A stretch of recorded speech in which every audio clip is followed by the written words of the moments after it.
Welcome back, everybody, to another episode of Sports to Suits, where I highlight former athletes that are doing some incredible things in the business community. And I am super excited about today's conversation with Andy Neary. Andy and I have never talked before, except for yesterday when we had to reschedule this because my schedule got a little bit crazy. So, you guys are going to witness our first conversation, which is absolutely amazing. And so, as we dive into this conversation, I'm just going to get to know him a bit better. So, Andy, why don't you just share a little bit about your background, not just in sports, but also in business as well? Should we actually start with like the horrible conversations you have when you just meet with somebody? So what's the weather? Sure. What's You the want to weather? see what What's the I weather found? like over by you? This gem came on my driveway this morning. How does this make you feel? It reminds me of an analogy that I often share. So I come from the insurance industry, right? I spent almost 20 years in insurance. So today I help what do I do today? I help Yeah. benefit advisors and agencies build a brand message their prospects love. That's as simple as I can make it. You show me the yellow pages, right? Should the yellow pages actually exist in 2021? No, it really shouldn't. And it reminds me of a lot of marketing I see within insurance agencies. And the analogy I use, Amanda, is imagine Billy the Kid or Wild Bill Hitchcock finding themselves in the middle of Times Square. And they're like, what are all these lights? Things are moving. What's it with? That's like marketing and insurance for a lot of agencies. And you remind me of that when you show me the yellow page. I'm like, why are we still getting a yellow pages in 2021? I have not seen this literally in years, and I go outside to pick up the mail, and it's laying in my driveway, and it's dated December of 2021. So it is new. It is new. Okay, so let's talk sports real quick. What's your background in sports? Yeah. I was multi-sport athlete growing up, right? In high school, played football, basketball, baseball. Quite frankly, if I could take one thing back, I gave up football after my sophomore year. I was a tiny guy. I was 5'9", 145 pounds in high school. And I wish I would have bulked up a little bit more and played football. If I could do that over again, I would have kept playing. But excelled in baseball, which gave me the chance to play collegiately at the University of Wisconsin-Milwaukee. And one of the things that's unique about baseball, college baseball in Wisconsin, is UWM is the only Division I team in the state of Wisconsin. Because back in 1990, the University of Wisconsin gave up its baseball program. It's cut its program and just never brought it back. It's still kind of a travesty, in my opinion. But so I was at UWM, pitched at UWM, and I first 2 years at UWM, honestly, were not very good. At the end of my sophomore year, I thought about quitting or transferring. I just wasn't having any fun. And the last 2 years, I had a rebirth or an epiphany between the summer between my sophomore and junior year. I actually took time off from baseball, which is something nowadays you're like, no, what are you doing? I took a whole month, at a time when you should be playing in summer leagues. I just said, you know what, for an entire month, I'm just going to do my summer job, which at the time I think was landscaping. And I'm not going to play baseball. And I didn't. And I think it allowed me to get some fire back come August. And so my junior and senior years at UWM were much better, much more successful. And at the end of my senior year, I'll share the story if I can. It's a funny story. I didn't get drafted. I was hoping I would. And the draft at that time was 50 plus rounds, which is insane. Wow. But my name didn't get called. And what's interesting about the draft in baseball, Amanda, is when you get to the late rounds, most teams that draft a high school kid, for example, know the kid is not going to sign. They call it a draft and follow. So I'm going to draft him, but he's probably going to go to college. We're going to follow him. And if he has success in college, we'll redraft him again in a couple of years at a much higher level. Or they just honestly waste picks. And I'll never forget this. Mm. I was at the Wisconsin State baseball tournament with my dad. My dad's a high school baseball coach. And I was sitting there watching the state tournament after my senior year of college with my dad, one of my coaches, Scotty Duffick, and a Dodgers scout. And I remember the Dodgers scout laughing because the draft had just ended and he was talking about how in the 40s, somewhere in the 40s, they drafted Brooks Bollinger, who was a quarterback at the University of Wisconsin. Great athlete. I didn't even know he played high school baseball. And he's laughing about the pick. And I wanted to punch the guy in the face because I'm so, you don't even know who you're talking to. I just finished up my career hoping to get drafted, and I didn't because you waste picks on people like that. And so I started my internship that summer. One day in, Amanda, I was data entry for a financial advising firm in downtown Milwaukee. And I remember coming home. We still had phones that you picked up back then and had with voicemail, right? Did you have these? We had a Yellow Pages. And I remember coming home that first day, like, I can't do this all summer. Like, this is going to be awful. Because I still had a semester left of school to finish up my degree. And I came home that first day, and there was a voice message on my phone. And it was my pitching coach, Todd Froworth. And he said, hey, call me as soon as you can. So I called him, and he said, Harvey Keene Jr. was a scout for the Brewers. He said, he called me. They want to sign you, and they want you in Helena, Montana by Friday. And I call Harvey that night. 2 days later, he's in my apartment. I'm signing a contract. My parents are there, and I'm a free agent signed by the Milwaukee Brewers, and I'm heading out to Helena, Montana. The best call I got to make, Amanda, was calling that company back that I was interning for, saying, sorry, I got signed to play professional baseball. I'm not going to be able to keep working. So, tell me about that roller coaster, right? Like, how are you processing that? Because you're a young kid. Like, how are you processing that? It's funny. You probably would process it differently now. I'm 44, but as a 20-year-old, I probably admit I didn't know what was happening at the time. I think when it became real, and the guys who are listening, if anybody's listening that's been drafted much higher than I, or been drafted at a very high level, will probably laugh at this, because guys today sign for 6 figures, sometimes 7 figures. It's crazy. It's insane. It's crazy. I think the number one pick now, the money slot for the number one pick now is like $7 million signing bonus. A lot of money. It's insane. But when he handed me a check after I signed on the dotted line for my free agent bonus of $500, that's when it became real, because though it's a very small amount of money, maybe not for a 21-year-old, I'm like, I'm getting paid now to play baseball. Never been paid to play baseball before. And so that's when it really was like, holy cow, this is really happening. So I'm going to ask you this, because you just said you've never been paid before to play baseball, and now you get paid. Like, what are your thoughts of college athletes having the opportunity to make money now? I think they deserve it in a way, because if the college is able to sell, again, college baseball, this really isn't happening, not at UWM, but think college football. If a bookstore is able to sell one of the college students' jerseys and make thousands, if not hundreds of thousands of dollars a year on that jersey, then that athlete should be compensated. But unfortunately, I think with this NIL thing, which, if anybody's not familiar, name, image, and likeness, here's my concern about that. It now is created, now let alone we've got the transfer portal system in college, which is basically free agency. But if you have kids, especially at the college football level, coming in now, signing $1 million NIL deal before they ever step on the field. Yeah. Here's my only concern. And I think Nick Saban he had the greatest quote ever when it came to NIL. When Bryce Young, who's now won the Heisman, so his performance backed it up, signed $1 million deal before he ever took a snap. And Nick Saban says, that's what happens when you come to Alabama. That was the greatest line I've ever heard.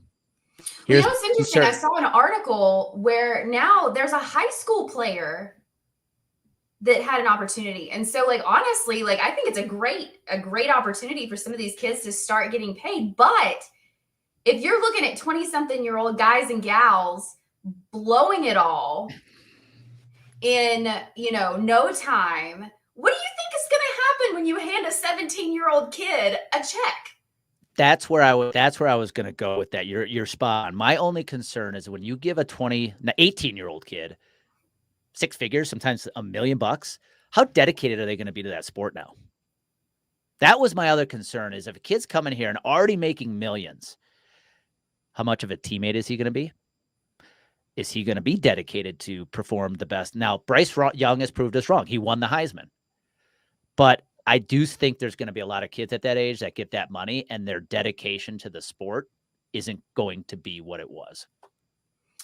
I'm more concerned about the after effects of like them losing everything, not being able to even understand, like these kids don't understand financial literacy. What happens when you give them a check? A debt to income ratio, what's that? So like total shout out to what we're doing next Friday, workforce development. Like we've actually dug into the data. So sorry, shameless plug here. Like if you're listening, definitely join that webinar, because we've got an economist that's going to share a little bit about market analysis on trending, which is going to be fascinating. But anyways, so Andy, back to the story. So you go from college, you now have a check, you're getting paid to go play professional ball. What happens?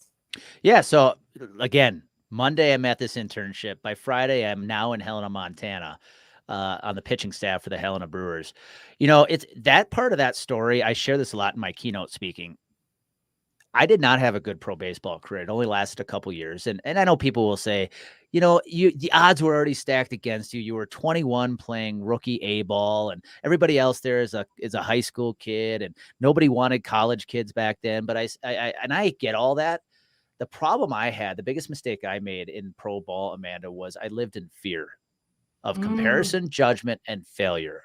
Comparison, because you know this, being an athlete in college, and especially at the professional level, you're compared to your peers and teammates every day with your stats, right? It's easy to tell if a player is doing well or not by his or her stats. You are constantly judged by the scouts. And as a free agent, I lived in that fear that if I go out today and I screw up, this could be my last outing in pro baseball. Do you think that prohibited you to play your best game? Absolutely. Absolutely. You know, I had a good start. I actually had a good first half of that season, that summer in Helena. And ironically, as I share all this, I was named the most valuable pitcher on that staff that summer.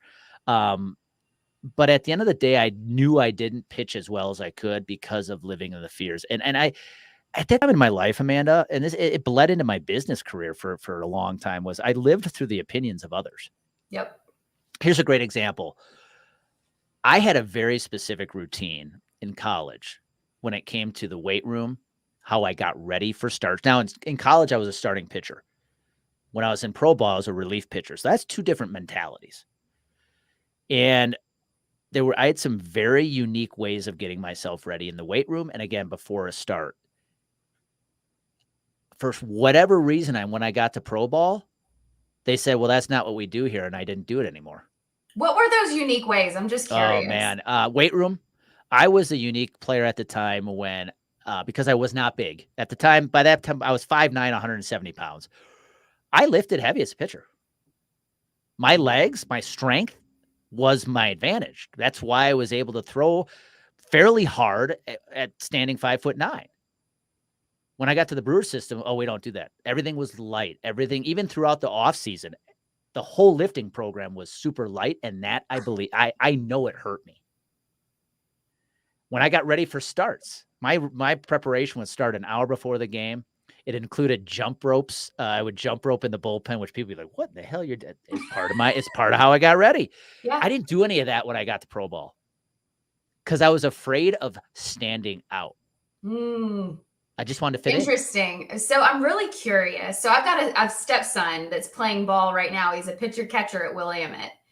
And I can't imagine what going from college ball to walking onto the field, getting ready to pitch. What is that like? Like, was it a good feeling for you? Were you comfortable, or was it something that you were just like, this is not what I expected? You know, it's interesting. It's especially at the low levels of pro ball, because today they've got, it's A, AA, AAA. And A is the lowest level. I was at A. For many kids, if you played at a major Division I baseball program, so let's just think of anybody in the Southeast Conference, LSU, Florida, Texas A&M, whoever, A ball is probably a little step down, because when you were playing SEC ball, you probably routinely had 10,000 people in the stands. Now you're playing in Helena, Montana, where, okay, if we drew 500 to 1,000, It was a good day. That was a good day. And the competition, now remember, at low levels, you're playing against a lot of high school kids. So the biggest difference for me as a pitcher, here's a great example. My catcher, one of my catchers at Helena was a high school catcher. Just got out of high school. On a full count, he didn't want to call a curveball because maybe a lack of confidence that he was going to stop it, or call a curveball with a guy on third because it could get by him. I was just got done pitching to my teammate in college who's a senior who would do that all day long. So some of the nuances there from a maturity standpoint, you definitely recognize. But the other thing is there were definitely a lot of kids that I faced pitching where I was like, man, how in the world did they get drafted in the 15th round? But then there were also the guys that you pitch to that you're like, wow, that's talent like I've never seen before. Interesting. How did you identify the difference between the two? Aside from physical, right? There's physical ability, I get it. But a lot of it, I think, is also mental ability and where it comes to that. So, like, how did you, when you were pitching to a player, aside from them just being physically powerful, like, how did you identify and you're like, this is talent? They made things look easy. I'll never forget pitching in Idaho Falls, who was in our division. There's a guy, and I remember his name like it was yesterday. Steve Woodward played at the University of Houston. My go-to pitch was my changeup. And if I ever found myself in a full count and I threw the changeup, it was game over. There was not a batter looking for a changeup on full count. So I get Steve Woodward full count, bases loaded, and I throw him a changeup. And he hits it about 420 feet. That's when you go, okay, that guy just kicked my butt. Tip my cap. That guy's amazing. It's that kind of talent where they make things look so easy when everybody else seems to have to exert a lot of effort to achieve the same goal.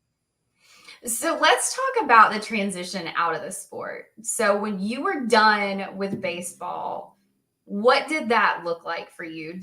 Were you like a lot of people either retire or they get injured and it's a forced thing? Like, what did that process look like for you? And what did you do as far as next steps? By the way, anybody listening, we did not set up questions before this, but you're letting me tell some of my best stories. So thank you. I'm at spring training in Maryvale, Arizona with the Brewers. And it's the last week. This is a interesting part of the story. It was the last week of spring training. So in a week, we're breaking camp. And I was set to break camp with the Beloit Snappers, which is another A-ball team in the Milwaukee Brewers organization. For me, that would have been such a cool thing because Beloit, I grew up in Wisconsin. Beloit's 50 miles from where I grew up. So I'm like, this is going to be a summer of my parents get to come every game. Friends get to come watch. Well, literally, I think it was the second last day of spring training. I show up. You show up before the sun comes up. You're there bright and early to eat breakfast before you get out on the field. And in spring training, you're on the field all day. You practice all morning, and then in the afternoon, you play a game. Well, I show up, and there it is in my locker, the pink slip. And yes, there is a pink slip in your locker. So when you get the pink slip, you have to go to the director of player personnel's office, and you know what's happening. It's kind of an awkward moment because when your teammates see it too, they're like, yep, he's gone. And so I go down there, and I'll never forget this. So you walk in, and here's the director of player personnel at his desk, but on both ends of the desk are two coaches sitting. And I remember going like, why are they here? But I realized I'm like, I got to believe there's some guys who flip out when they get cut, right? When they get released. So they're there for protection. So anyways. And you knew, like, walking in, you were I knew what's happening. Yeah. Okay. You know what's happening. And so he tells me that they've made a decision to cut me. And it was kind of, how do I say this? It was kind of, I'll never forget, the coach on the left was Ed Cedar, who was my coach. So what I didn't share was I actually got transferred from Helena to Ogden, Utah that season to help Ogden in the playoffs. So I got promoted that first year. And Ed Cedar is the head coach who actually ended up becoming the third base coach for the Brewers. He was a beloved coach with Milwaukee fans. He's sitting on the left-hand side, and the director of player personnel tells me they're cutting me. But what he hands me is this list. And it's literally every independent team in America. And he's like, you just tell me where you want to go and we'll make a call. Because if I go to independent ball, maybe I get a chance to get picked up by another team, right? Yeah.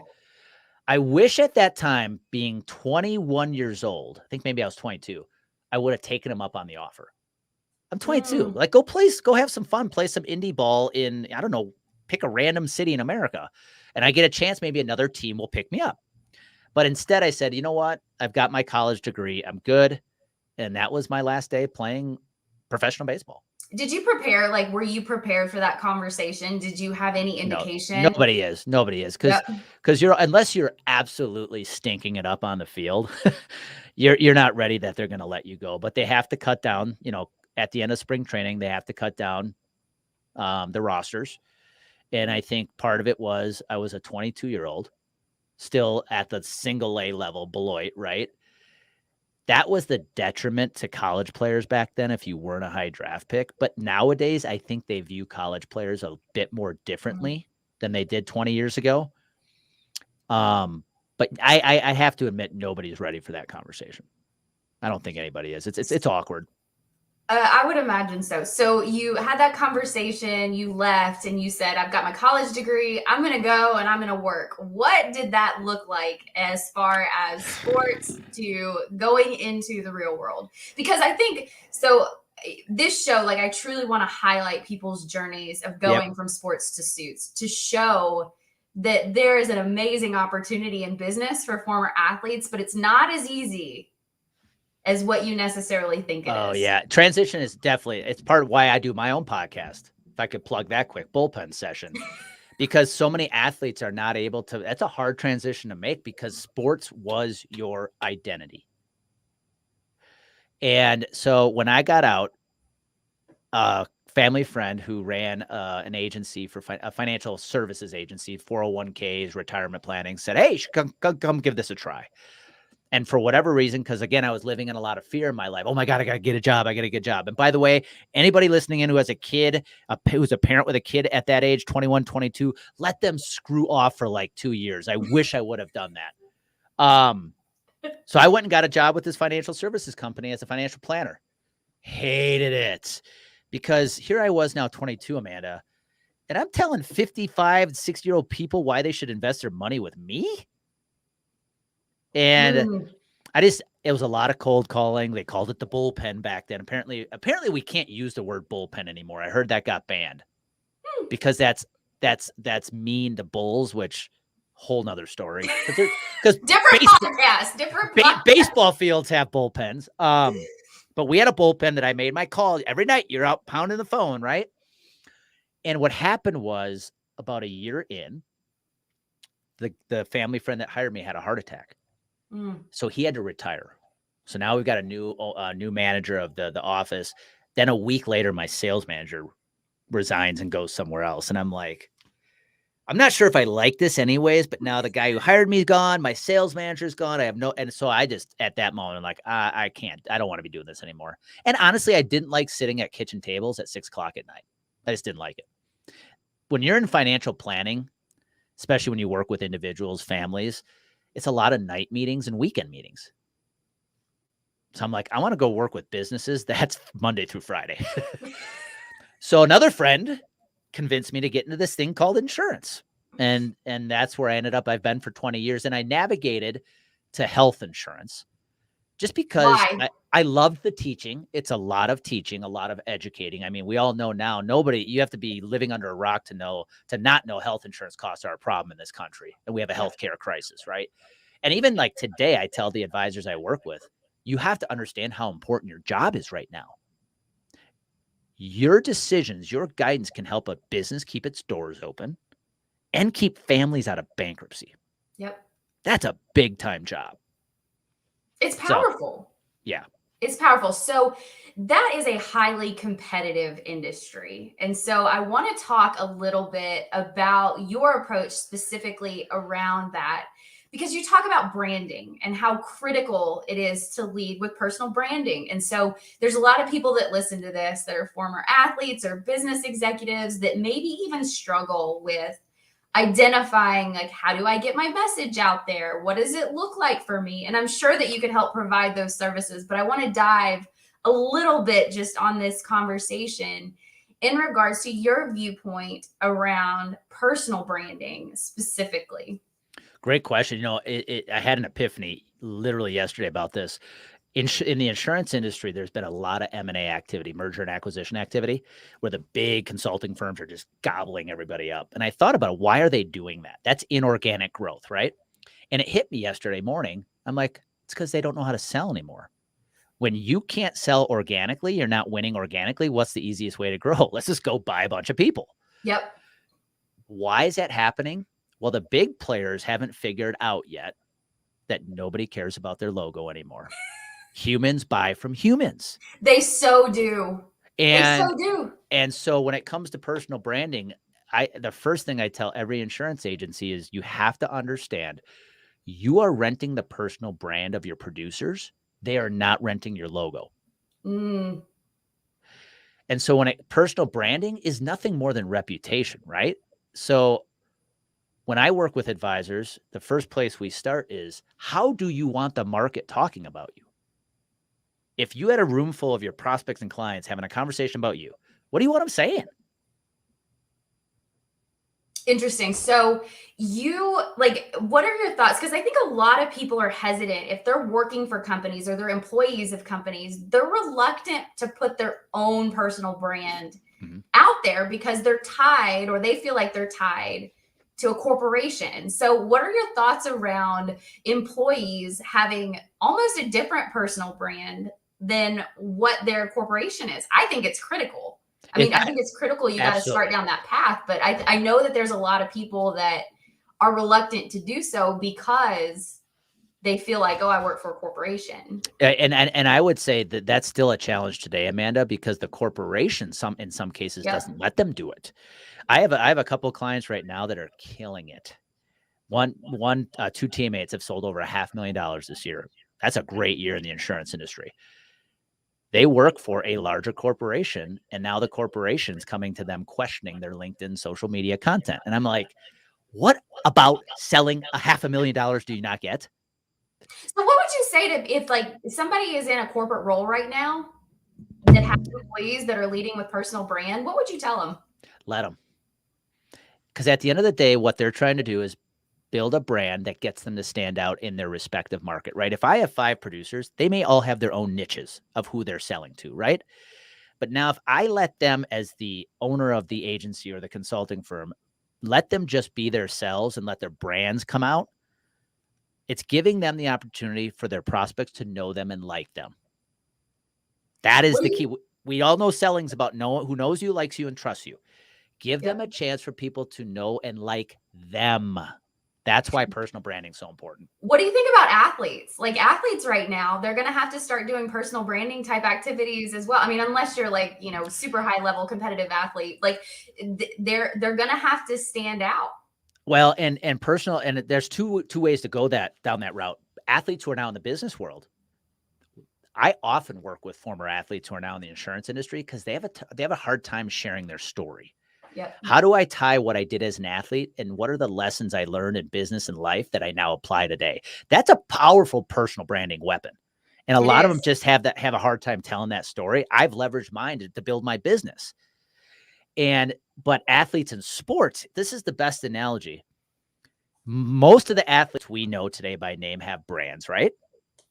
So why would a professional team pay them millions, tens of millions, sometimes hundreds of millions to let them create their own personal brand? Because they put butts in seats. Yep, to sell tickets. It's a business. So if you let your producer create a brand that at the end of the day grows your top line revenue, pay them and pay them well. Let's talk sales strategy. So a lot of the market is looking at personal branding as a way to generate leads, right? Is to bring people inbound to you. What are some of the best sales strategy tips you would share with listeners that are looking aside from just having inbound leads? Great question. And it's actually funny because I tell people a lot with my coaching. I'm not a sales coach. I don't teach you how to close. In fact, I wasn't a great closer myself. I knew how to get a lot of good attention from the right prospects. And it's important. That's an important skill to have. absolutely. So when it comes to, here's the number one thing you have to think about with marketing. If I pick up the phone and I cold call somebody, which is how we were all taught to sell, how many people can I call with one call? One, right? I can call one prospect at a time. That's linear awareness. If I send out an email to a prospect hoping they'll give me a meeting, that's one email at a time.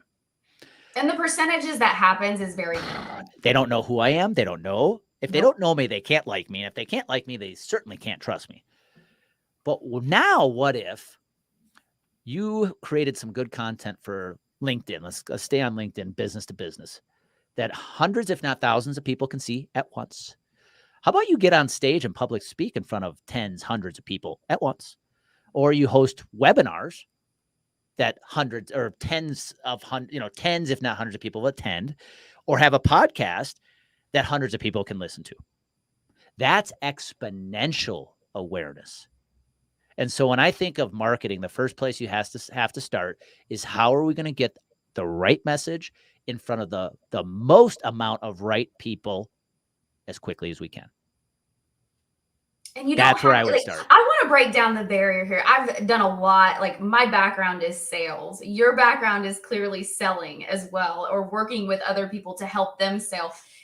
It is not necessarily a slimy. It is not slimy in any way, shape, or form. Like I feel like the sales market is transitioning into the human to human interaction space rather than, I think we're losing a little bit right now on automation. Yes, it's a great thing. You can kind of scale to some degree, but people are now kind of over that. So it's going more to human based again. What are your thoughts on that? Oh, I absolutely agree. I think I think of my industry especially, a lot of the agency owners out there are the ones who started the agency, or at least got in the industry back in mid 80s. Selling back then was different. Yep. And a lot has changed. Our buyers have gotten a lot smarter. They're getting hit up by more people than they ever have before. And so to me, honestly, Amanda, the secret to selling is to not sell. What I mean by that is you have to be the one they see the most, who's giving the most. So whether it is in your LinkedIn content, it's in webinars, it's in public speaking, whatever it is you can do to bring a ton of value to your audience without asking for the sale every single time is going to create a lot of sales opportunities. And by the way, when you get the chance, if I could just say this, now you got me excited. When you get the chance, guess what? They already know you and like you. Well, and the worst thing, I don't know about you, like, once again, my background sales, my biggest pet peeve is when people only reach out to me when they want to sell me something. I'm like, hello, LinkedIn Autobots. And even text messages or phone calls, like, don't reach out to people only when you want to close them on something. Bring value along the way and you will stand out like nobody's business, because most people just try to sell. I tell everybody I work with, give away your best stuff. And I know that freaks them out. And when they hear that, I say, listen, if your competitor gets it, guess what's going to happen? Either they won't be able to be allowed to do what you do, or they're too lazy to do what you do. So share your best stuff. It works, whether it's on social media or, again, you get an opportunity to meet with a prospect, bring a ton of value before you ever get hired, and you will get hired a lot more. So you mentioned something so critical a little while ago about keynote speaking. And I have conversations with athletes all the time that are like, we want to keynote speak. We want to speak on stages. So share a little bit, and it's not that easy. It's not that easy to just get a speaking gig and to just go on a keynote stage. Like, it doesn't work that way. So Andy, why don't you share for people that are listening that want to get into the speaking business? Share a little bit about your journey in getting into that. Yeah, great. I will say I'm one of the few, I think. There's people who either run away from microphones or run towards them. I think you run towards them. I do too. Oh, no, really? So okay. I've shared this story with Virgil. So with microphones, I will never forget. I'm super introverted. So when I transitioned out of the sport, I was really introverted. And I will never forget it. It was either my freshman or sophomore year in college. I walk up to a lectern in a public speaking course and I cried the whole time. And I was terrified over time. But with sales demos in my career, I learned to take 10 people to 30 people to 100 people. Now I'm a lot better with a microphone, but I was not that way for a long time. Well, and here's a good lesson for all the introverts listening. That is not an excuse not to speak. I'm actually an introvert. So you get me on stage in front of an audience of a couple hundred people, I'm on fire. I love it. But at the end of the day, I'm also the same guy who will be at a house party and go in the bathroom and sit there for 5 minutes because I don't want to be around anybody. So how'd you get into that? How'd you get into it? Because I think people just think like, so a lot of people right now are into instant gratification and like, oh, I can just say I'm a speaker and then get on a stage. It doesn't work that way. So why don't you share with people? Yeah, that's a great, and again, I come from an industry that I think overall speaking has been largely overlooked. A lot of people wing it. They get asked to speak at a conference and then they just put together this PowerPoint slide and that's all they rely on. It's an art and a science. It really is. And when I realized I had something in my hands that was going to be a weapon, because I knew most of my competitors were too afraid to do it, I'm like, I'm going to lean into it. So the first thing I did, Amanda, when I really wanted to take it seriously and actually start getting paid to do it, is I joined a speakers academy. If anybody's familiar with NSA, the National Speakers Association, they all have chapters. The Denver chapter is a really good one. So they had a speakers academy that I joined as a half a year class. And it taught you everything about speaking, stage presence to marketing, to how do you build a business being a speaker. And what I realized was getting up on stage and having the ability to not be afraid is one, but storytell is two. But the secret is the talk you're putting together.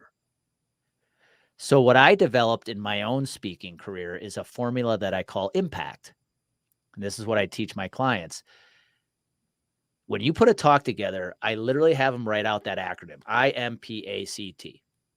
I is intro stories. So I'm a huge believer that if I'm going to kick off a keynote, I'm going to tell you a story, because within a few minutes, I want you to feel like you know me. Because now once you think you know me, I got you for the entire talk, right? You're going to be attentive. What most people do, especially at conferences, is, hey, I'm excited to be here. This is what I'm going to be talking about today. So I'm going to turn on my first slide and here we go.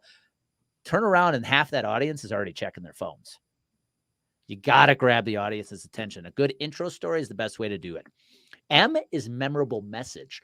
What is the message from that story that you want to share that leads into why you are there to talk? Does that change depending upon what group you're speaking to? Here's where you've got a good speaking career on your hands. When I realized, Amanda, that I could share my baseball stories, and I could share the same story over and over, but every talk was different with a different message, and I could just tweak the message for the talk, I can go speak anywhere. And so it's, what is the message that's coming out of that story that you want the audience to walk away with? But it also sets up why you're there to speak. What's the topic you're there to talk about today? And now we just go into the storytelling formula. Let's talk about the problems the audience is dealing with today based around that specific topic. Cool. Shared with you why you're not winning today. Now I'm going to show you the answers. The A is answers. What are the solutions? How can you create the success, the results you want? C is the call to action. I've got to do something towards the end of that talk to motivate you to march out of that room. But most importantly, T is transformation. If I was able to take you from this person when you walked in to feeling like this person when you're now walking out, one, you are never going to forget me as a speaker. And number two, you just walked out a different person. We've all been to those. Listening. So my word of the year is impact. So we've never had this conversation. I just want you guys, if you're listening, to just recognize how powerful this is, and how, regardless of where you come from, who you meet, where they're from, a conversation can change a lot of things. So you say impact. And to me, that word has been my year, or that year's. Yes. It's a great word. And here's the beautiful thing about it, Amanda. Now, I've been doing this for 5-6 years, but when I think about that formula now, I could have somebody call me tomorrow from a conference and say, hey, we'd love to have you speak. What do you speak about? I can go, okay, before I tell you what I speak about, let me ask you, what do you want your audience to hear? because I'll be able to talk around that. Okay, cool.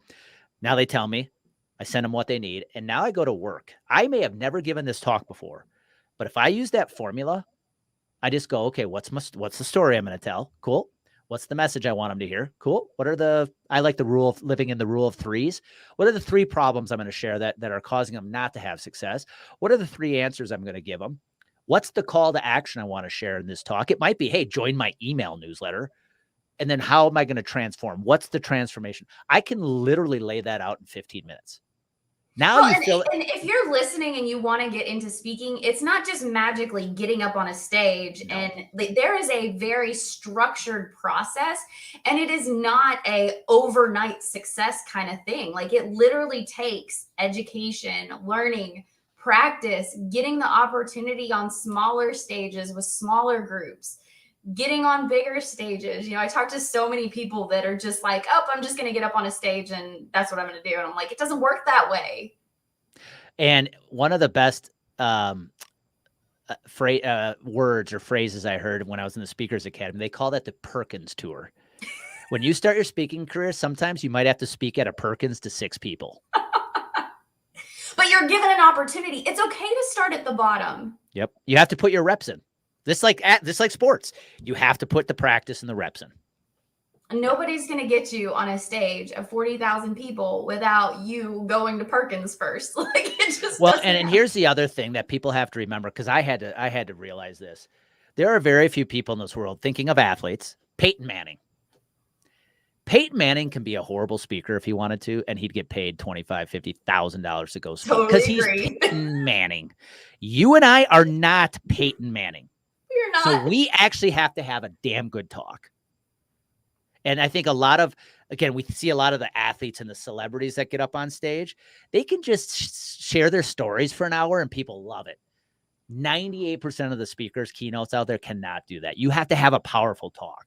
You have to work on it. Yes. And you have to sell it. It's not something that just magically happens. So I want to jump into, we've got a couple minutes left, and I want to jump into entrepreneurship, because there is a lot of people, including myself. I made this journey this year, that are in their corporate careers that are wanting to jump into passion or jump into launching a company, and you have a successful company. So I'm curious what your thoughts are as far as in regards to going from, a business that is safe and that you've got income generating into entrepreneurship. Great question. My journey was, I started, number one, I'm a big believer you don't have to cut bait and take a huge leap. I didn't. I still had a book of business that I was advising for, and I started coaching on the side. And what I told myself is, when this income starts to look like it's going to match this, I'm going. I don't think you have to cut bait unless you absolutely hate where you're at and you can't do this another day. You don't need to cut bait. What if you started your passion, which could become your business, as a side project, side hustle, as they call it. And then when it starts to gain steam, now you're more confident to make the leap. That's the first piece of advice I'd give, Amanda. And here's where I realized, because I didn't know if I could be an entrepreneur. I never have. I was always a W-2. When I realized I'm an entrepreneur is when I realized this is a game, just like sports was. And when I realized that I just got my butt kicked today, but tomorrow I get to get up and do this all over again, that's when I realized I could do it. And so I think the number one piece of advice, and it's the number one thing I had to get over. Remember what I told you about why I failed in pro ball, is as an entrepreneur, you will fail every single day. Every day. Love it, because that's the only way you're going to grow. And knowing that you get to get up tomorrow and do it all over again, just like I may have given up 6 runs yesterday, but tomorrow I can come back and shut down the strike out the side. That's when entrepreneurship gets fun. And it's a game. Like it's a game. Like once you get in that mindset, and anybody that is listening that is in this situation, I had to rip the Band-Aid off. We had a kid that was homeschooled, and I was trying to juggle corporate to homeschool, and we used it as an opportunity to teach her. Nobody's entrepreneur journey looks the same. Nope. And I don't think there's any hacks. There's no secrets. And here's the other thing I will tell you based on what you just said there. I think the biggest transition for somebody who's used to the W-2 world that might want to go out on their own. I have this conversation with my girlfriend. She's starting her own business and she's been W-2 her whole career. Is when you're a W-2 and let's say you make a mistake, you screw up something for a client. Even though you screwed up, at the end of the day, the liability is kind of on the business, right? You can go home at night, you come back tomorrow. When you're an entrepreneur and it's your baby, it's your business, it's 100% on you. 100% responsibility. And you've got to own that. And you've And got you have to own it. If you are relationship, like I'm relationship based, everything that I do is based on my relationships with my clients, with my connections, whatever it may be. You have to be humble enough to own the mistakes. Nobody's perfect. Yep. And again, it took me 41 years to become an entrepreneur. And in a little less than a couple of years, I could never go back to being a W-2. But here's the best part about entrepreneurship. This is the tip I don't want to forget. When I made the leap, when I finally said I'm going all in on the coaching, I said, what's the worst thing that could happen? If I absolutely bomb and this fails, I'll just go being a benefit advisor again. Oh, wait, I'm already doing that. Guys, you have nothing to lose. And this is why personal branding is important. This is a full circle conversation. I knew because I had a personal brand, Amanda, in the insurance industry, that if I failed as a coach, as a consultant, as my, running my own business, there is an agency out there that's going to want to hire Andy Neary. I got nothing to lose. I'm not going to be homeless under a bridge. That's why branding is so important today. And that is a great way to stop the conversation and to segue. Once again, this was not planned at all, but to segue into, why don't you share with the listeners just a little bit? You do personal branding, but just share a little bit about your services. And then whoever's listening that may be interested in getting in contact with you, what's the best way in doing so? Yeah, I appreciate this. So I have specifically worked with insurance advisors, insurance agencies to help them build a marketing brand message that their prospects love. I do that through workshops. I have a broker branding academy that is starting January 19th that we're still taking some enrollment for. I'm now growing outside the insurance industry with these workshops because the formula, the process I teach to create that brand message and that marketing strategy, it works as well for somebody selling medical supplies as it does somebody selling insurance. And if somebody wanted to get in touch and learn more, just simply go to my website, which is andyneary.com, or shoot me a message. My cell phone is 414-403-8383. I don't care. I'm an open book. You want to filter my cell phone with text messages. But the point is this, Amanda, if you think about marketing today, too many focus on the looks of marketing. But when the message is right, the marketing works. Start with your message. Worry about the looks later. Love that. Okay, so this has been an amazing conversation. Andy, I have really enjoyed getting to know you a little bit better. I'm totally cheering you on. I'm now a super fan. But let's keep the conversations flowing. Absolutely. And for anybody that's listening out there, thank you so much for your continued support and for tuning into these episodes. They happen every Tuesday. Usually today's Wednesday, but usually every Tuesday from 1 to 2 o'clock p.m. Central Time. And Andy, thank you so much for joining. Thank you for letting me do this, Amanda. That was awesome. Thank you. And it was not scripted. This is not a scripted conversation. Bye, everybody.